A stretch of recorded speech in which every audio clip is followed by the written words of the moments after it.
تا دێت لە ئەمریکا کێشمەکێش و کێبڕکەکانی نێوان کۆماری و دیموکراتەکان بۆ هەڵبژاردننی گشتی سەرۆکایەتی لە ئەمریکا گەرمتر دەبێت. کاندیدانی هەردوو حیزبیش کارتەکانی دەستیان بە تەواوەتی فڕێ دەدەن و هەرچیان لە دەست بێ دەیکەن بۆ ئەوەی کە خۆیان براوە بن.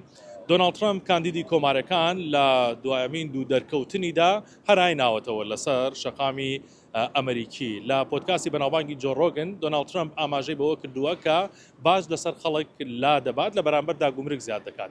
دۆناڵد ترامپ دەڵێت دەکرێت وەکو ئەزموونی گومرگ بە ڕێژەی لە سەدا 10 بۆ 20 زیاد بکەین و کاڵاچینیەکانیش لە سەدا 60 گومرگیان لەسەر زیاد بکەین، بەڵام باجی سەر هاوڵاتیانی ئەمریکی لە ئێستادا لا ببین. دۆناڵد ترامپ لە کاتێکی تردا ئاماژەی بەوە کردووە لە ویلایەتی میشیگان لەگەڵ نوێنەری مسلمانەکان کۆبۆتەوە ئەوان بە دۆناڵد ترامپیان وتووە کە دەنگیان بۆ ئەوە واتە دەنگ دەدەن بە کۆمارەکان و کاندیدی کۆمارەکان دۆناڵد ترامپ و بە خۆتان دەزانن کە مسلمانەکان لە ئەمریکا ئەوە یاخود لەو ویلایەتە دەدوانن کە دەنگی یەکلاکەرەوە بن تاوەکو ڕادەیەک.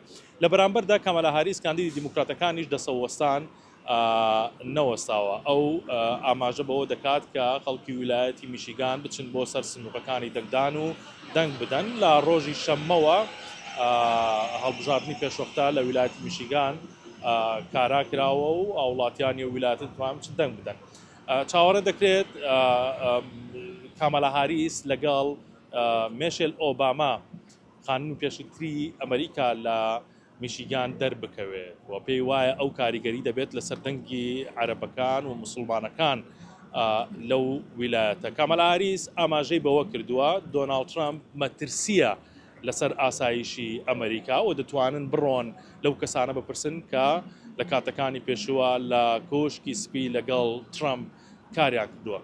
کێشمەکێشمی نێوان ئەم دوو کاندیدا و کۆماری و دیموکراتەکان تا دێت لەسەر شەقامی ئەمریکی گەرم تر دەبێت.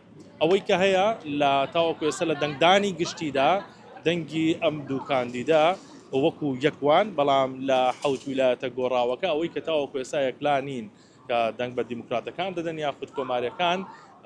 دۆناڵد ترامپ بە ڕێژەیەکی زۆر کەم دەنگەکانی لە پێش کامەلا هاریسەوەی، بەڵام ئەمە مەرج نییە و جارێ دەرناکەوێت تاوەکو 5-11 کاڵ بژاردننی گشتی لە ئەمریکا دەکرێت و دواتر دەردەکەوێت کە کاندیدی کۆمارەکان سەر دەکەوێت بە کۆشکی سپی یاخود کاندیدی دیموکراتەکان.